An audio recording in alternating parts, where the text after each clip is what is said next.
الحمدللہ رب العالمین والصلاة والسلام علی حبیبہ محمد وآلہ وصحبہ اجمعین اما بعد فاعوذ باللہ من الشیطان الرجیم بسم اللہ الرحمن الرحیم ما کان ابراہیم یہودیا ولا نصرانیا ولکن کان حنیفا مسلما وما کان من المشرکین اللہم سبحانک لا علم لنا الا ما علمتنا انک انت العلیم الحکیم مولایا صلی وسلم دائما ابدا علی حبیبک من زانت به البصر وعزیز سامعین کرام السلام علیکم ورحمۃ اللہ وبرکاتہ۔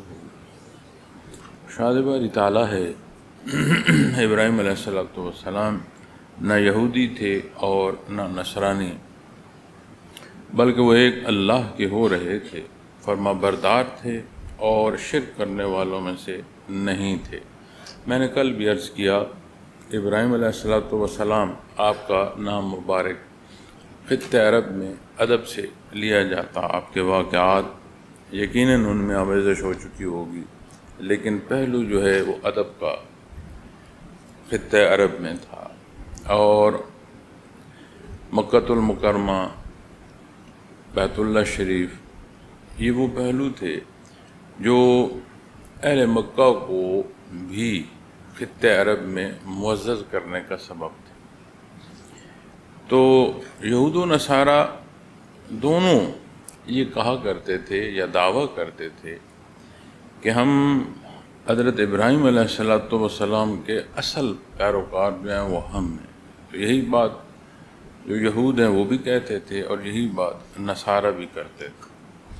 اور یہاں اللہ جل شانہ نے ارشاد فرمایا کہ حضرت ابراہیم علیہ السلام نہ یہودی تھے، حضرت عزیر علیہ السلام کو اللہ کا بیٹا کہنا نعوذ باللہ، اور حضرت موسیٰ علیہ السلام جن پر اللہ کریم نے تورات نازل فرمائی، تو حضرت موسیٰ علیہ السلام سے لے کر حضرت ابراہیم علیہ السلام تک جو وقت ہے وہ 1000 سال تفاسیر میں ملتا ہے کہ لگ بھگ 1000 سال کا فرق۔ اب جب شریعت کی بات کی جاتی ہے تو بنیادی حصے جو خبر سے متعلق ہیں وہ تو ایک ہیں، یعنی ایمانیات کے حصے۔ جہاں احکام کی بات آتی ہے تو ہر شریعت میں حالات، وقت، مخلوق، کتنے ہی پہلو ہیں جن پہلوؤں سے احکام نازل فرمائے گئے۔ کہیں احکام جو ہیں ان میں مزید آسانی فرمائی گئی، کہیں تجاوز کے سبب احکام میں سختی جو ہے وہ ارشاد فرما دی گئی۔ اللہ کریم بہتر جانتے ہیں کب کس پر کیا حکم نازل فرمانا ہے۔ تو جو شریعت تھی حضرت ابراہیم علیہ السلام، اس کا وقت، وہ لوگ، وہ احکام اور تھے۔ اور جہاں جب بات آتی ہے حضرت موسیٰ علیہ السلام، تو جو بنیاد ہے وحدانیت باری تعالیٰ، جیسے میں نے ایمان کے حصوں سے متعلق عرض کیا ہے، یہ تو وہ حصے ہیں جو حضرت آدم علیہ السلام سے لے کر نبی کریم صلی اللہ علیہ وسلم کی ذات اقدس تک ایک ہیں۔ احکام کی میں نے بات کی کہ وہاں فرق آتا ہے۔ تو جو شریعت حضرت موسیٰ علیہ السلام کو اللہ کریم نے عطا فرمائی، اس میں جو احکام ہیں وہ کیا تھے؟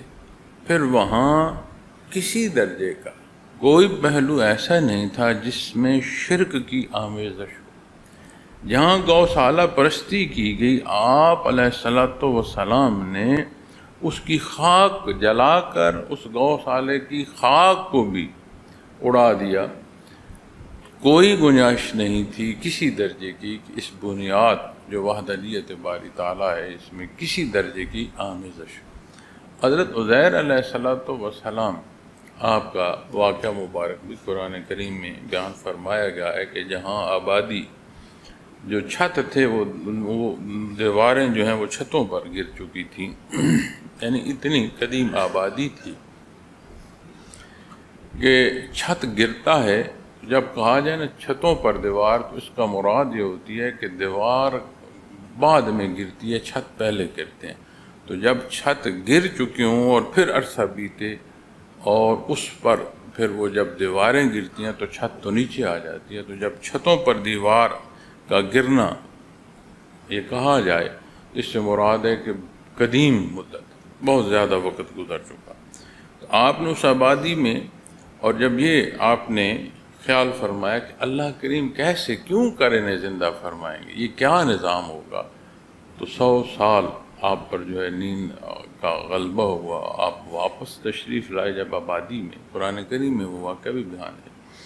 آبادی میں تشریف لائے تو ساتھ کے یا بزرگ جو تھے وہ تو گزر چکے تھے، تو جو ذریت تھی وہاں کی جو پہچان ہے، تو پھر اس نسبت یہود نے یہ بات کہنا شروع کر دی کہ یہ اللہ کے نعوذ باللہ بیٹے ہیں اور اولاد، انہیں اولویت باری تعالیٰ میں انہوں نے داخل کر دی، جو بہت بڑا ظلم ہے. اب حضرت موسیٰ علیہ السلام نے اور تورات میں جو کچھ اعلان فرمایا جا رہا ہے اس میں تو یہ سارا کچھ نہ تھا، یہ تو بعد میں داخل کیا گیا. اور حضرت ابراہیم علیہ السلام تو ایک اللہ کے ہو رہے تھے، سیدھے مسلمان تھے، صاحب ایمان تھے، اللہ کی مقرب ہستی نبی اور رسول تھے. تو وہاں تو شائبہ بھی نہیں، انتہائی طاقتور، انتہائی سخت حکمران کے سامنے کلمہ حق ارشاد فرمایا. بھلے انہوں نے آگ کے جو ہے حوالے کر دیا، نظر آتش کر دیا، لیکن آپ نے حق ارشاد فرمایا. جہاں جہاں جو حکم آیا آپ نے عین پورا کرنا جو ہے اللہ کریم کی توفیق سے عین پورا فرمایا. لخت جگر اپنی پختہ عمر میں، ضعیفی میں، اور وہ اللہ کا پیغمبر جس کی پیشانی سے وہ نور بھی چمکتا ہے جو محمد الرسول اللہ صلی اللہ علیہ وسلم کی وسادت تک پیشانی در پیشانی چمکتا آیا. حکم ہوا ذبح کرنے کا، ذبح کر دیا. یہ اللہ کا کرم، اس نے آپ کی جگہ دمبا جو ہے وہ جنت سے بھیجا اور قربانی کو قبول فرما. قد صدقت الرؤیا، کہ آپ نے اپنی خواب جو ہے وہ بھی سچ کر دکھائی. کوئی جنبش ہوتی ہے نا، خدشہ ایک ہوتا ہے کسی شے کا ہونا، ایک کوئی شے ہے یا نہیں خدشے کا ہونا.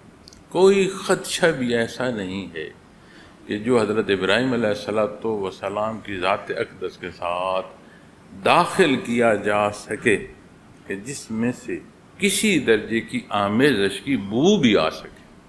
ہے نہیں.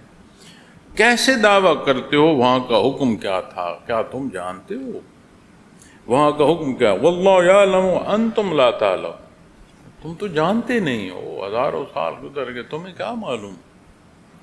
تو اسی طرح پھر جو نصارہ تھے وہ بھی یہ کہتے تھے کہ ہم پیروکار ہیں. اب حضرت عیسیٰ علیہ السلام آپ کا اور حضرت موسیٰ علیہ السلام کا جو وقت کا فرق ہے یہ لگ بھگ 2000 سال تفاسیر میں ملتا ہے.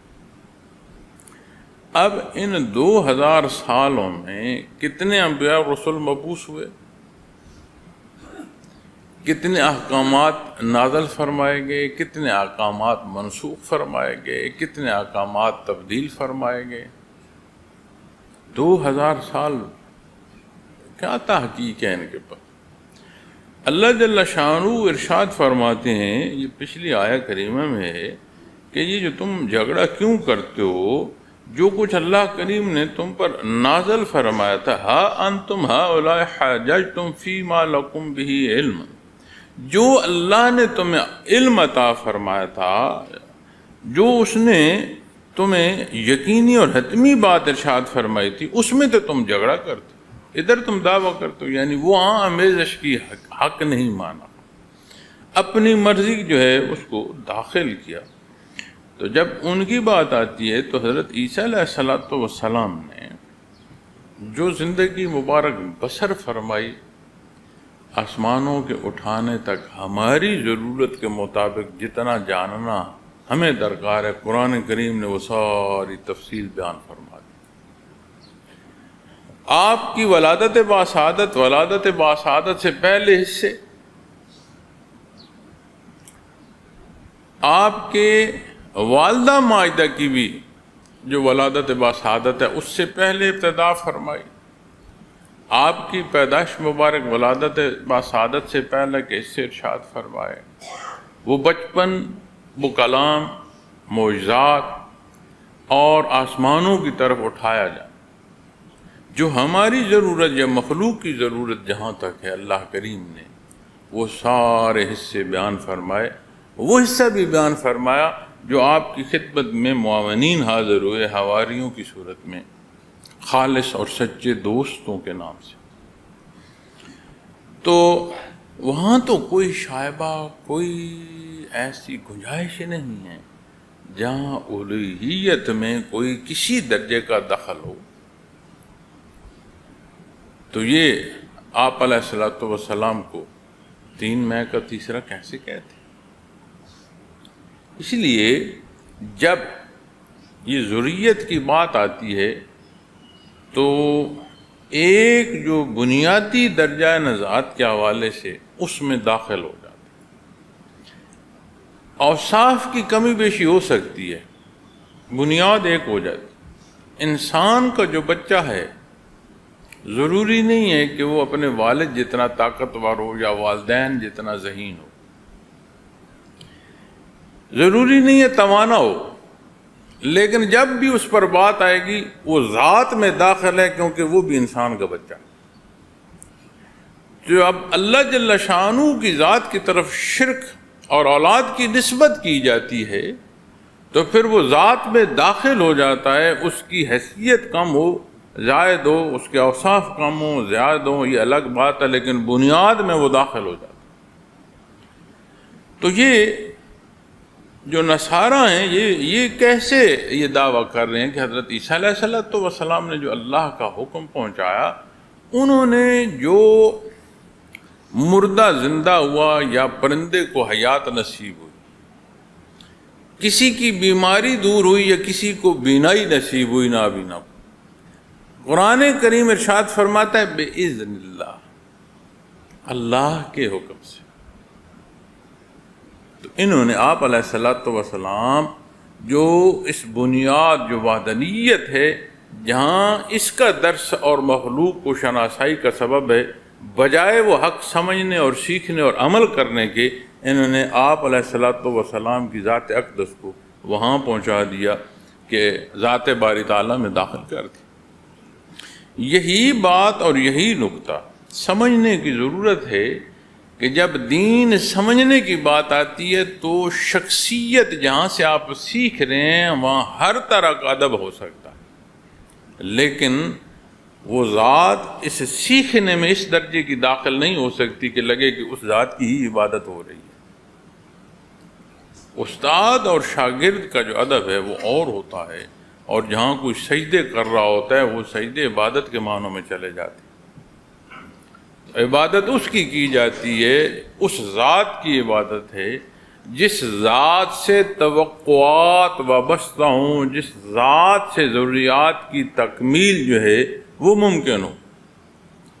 اور اگر وہاں عبادت نہ کی جائے تو جزا و سزا کی بات آئے تو مخلوق میں کون ہے کہ جسے سجدہ کیا جا رہا ہے وہ جزا و سزا کا اختیار رکھتا ہے، تقدیر اس کے اختیار میں. وہ تو خود اپنی سانسوں کے جو بندھن ہیں ان میں محتاج ہے کہ اللہ کا حکم ہو تو اس کی سانس جو لی ہے وہ دوبارہ لے بھی پائے کہ نہ لے پائے. تو اسی طرح جب دین کے سیکھنے کی بات آتی ہے تو یہ نزاکت ہمیشہ دیکھنے کی ضرورت ہے کہ جہاں سے سیکھ رہے ہو نہ اگلے کی ذات مقصود ہے، نہ آپ کی خواہشات نفسانی کی تسکین مقصود ہے. اب سالک کو جب اس سیکھنے سکھانے پر پہلا حصہ تو بالعموم سمجھ آ گیا جی کہ جس استاد سے سیکھ رہے ہیں اس کا ادب کیا جائے، والدین کی طرح ادب کیا جائے. تو کیا والدین کا ادب کم ہے؟ تو یہ بھی تو روحانی والدین، ضرور ادب کیا جائے. لیکن جب عبادت کے معنوں میں بات جائے گی یا واپس خواہشات ذاتی یا نفس کی تسکین، کیا ہے کہتے نہیں ہو کہ جی میں کیسے ذکر کروں، مجھے تو جو ہے وہ جو کیفیت آتی تھی وہ نہیں آ رہی. اب کیفیت کو فی ذات اس پر گفتگو کرو. یہ جو کیفیت ہے اس کی قسم کیا ہے؟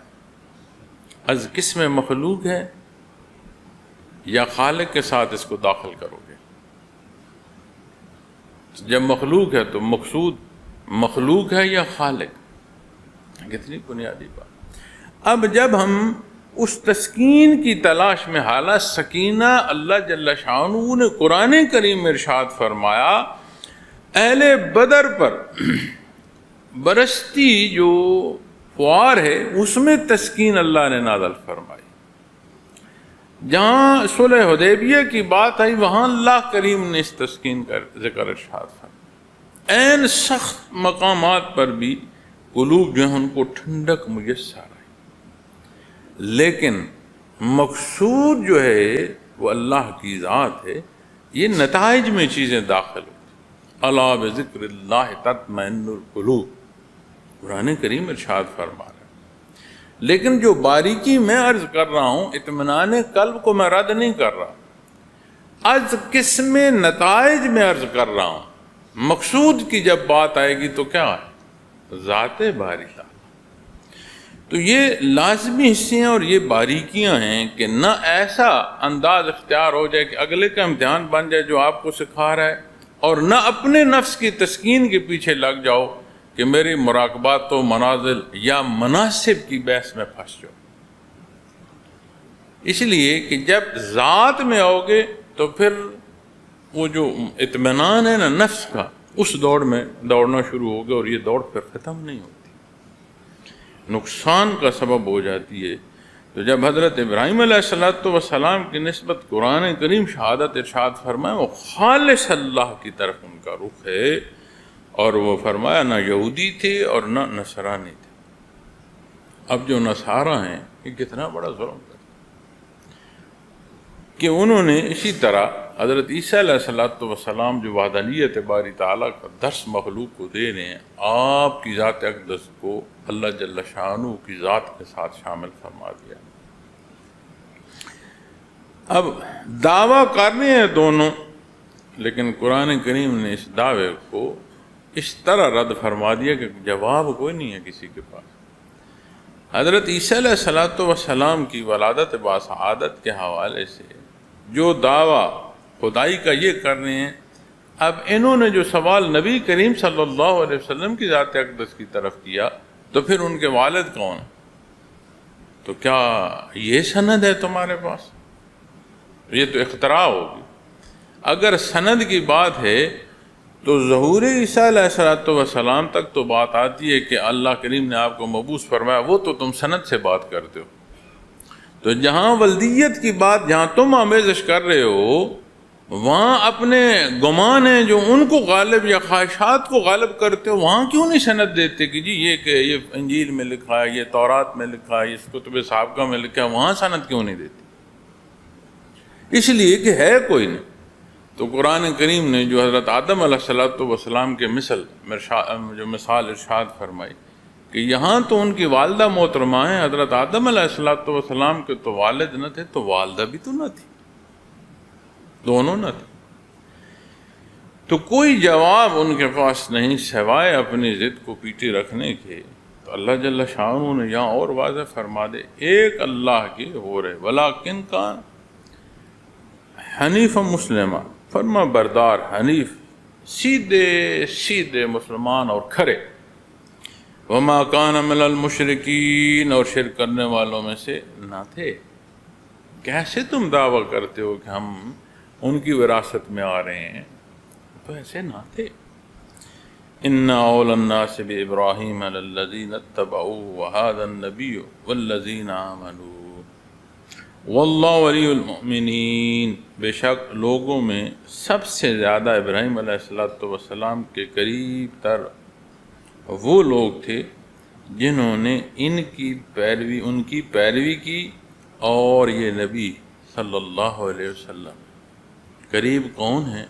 جنہیں ان کی پیروی نصیب ہوئی اور اس راستے کی جو مسافر ہیں اور جو تکمیل نبوت ہے، جو اللہ جل شانہ نے اپنی مخلوقات پر برکات کی انتہا فرما دی، کیا ہے؟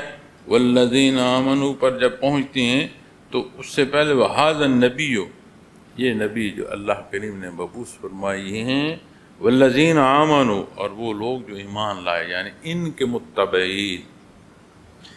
اب جہاں مقابل کھڑے ہو اپنے دعوے کر رہے ہو، اللہ کریم نے تمہارے دعوے کو ایسا رد فرمایا، وہ حصے جو حضرت ابراہیم علیہ السلام کی راہ تھی، اس راہ کے جو مسافر اور حق کے جو مسافر ہیں وہ کون ہیں؟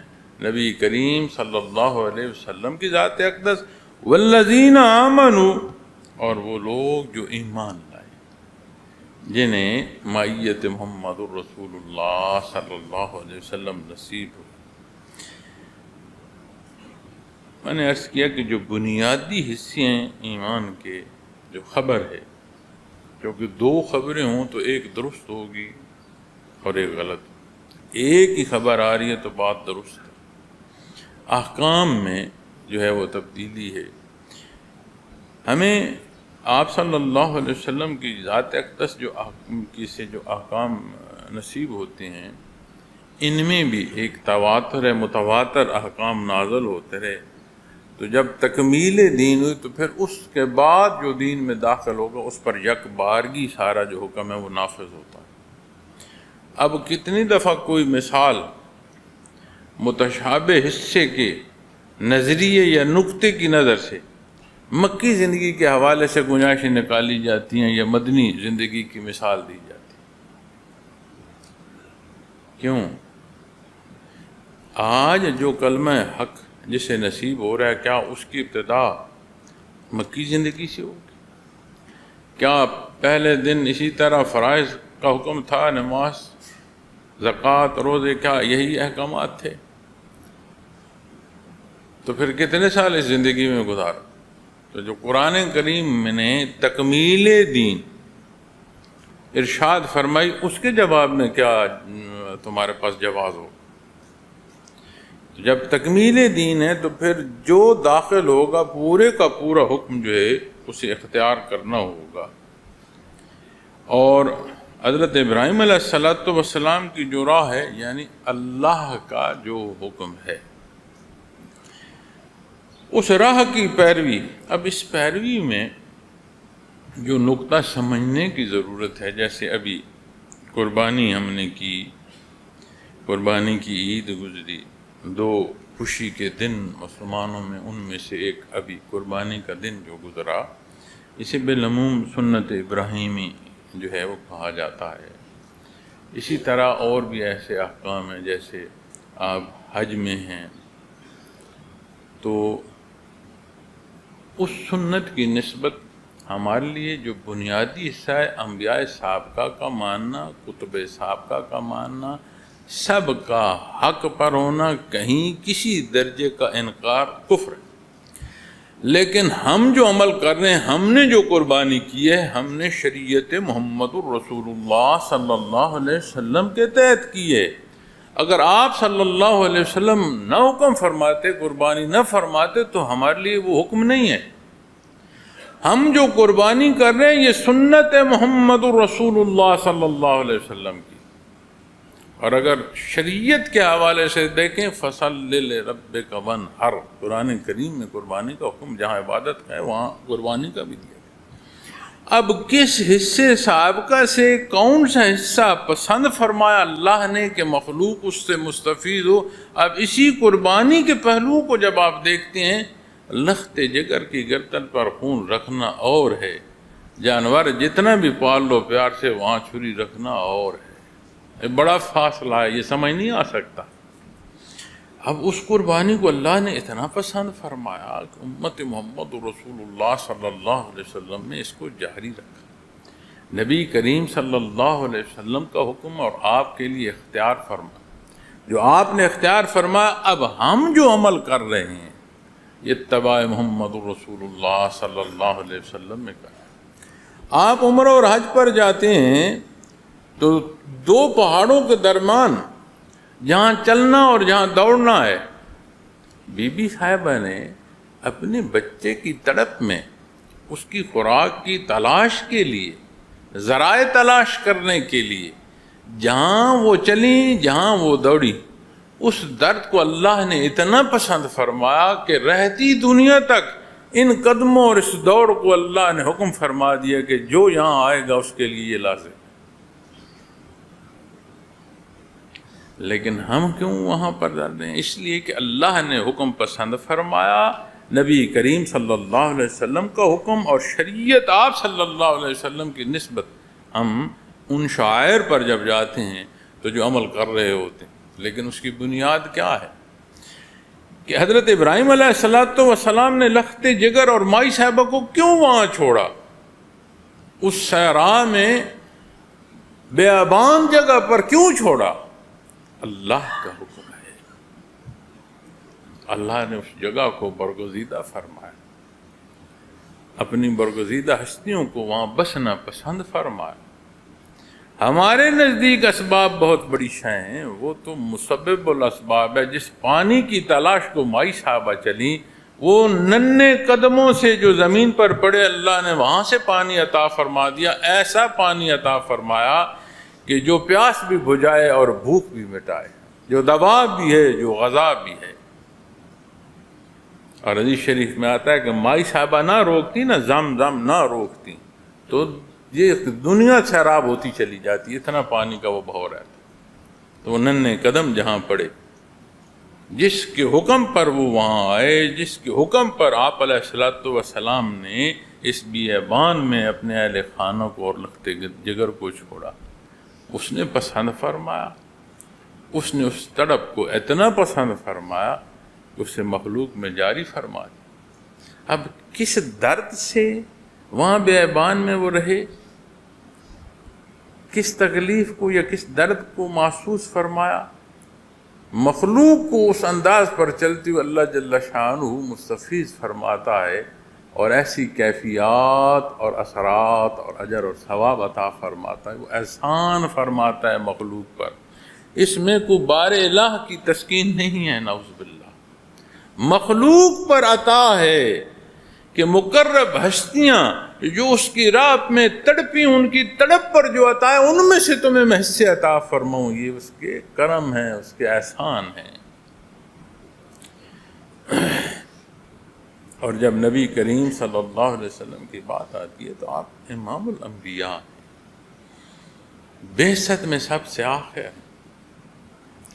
لیکن جب امامت کی بات آئی تو یہ آپ صلی اللہ علیہ وسلم کا مقام، امام الانبیاء۔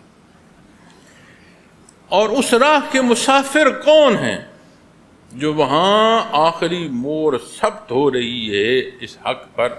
اللہ کریم نے وہ مور ثبت فرمائی ہے محمد الرسول اللہ صلی اللہ علیہ وسلم کی ذات اقدس سے،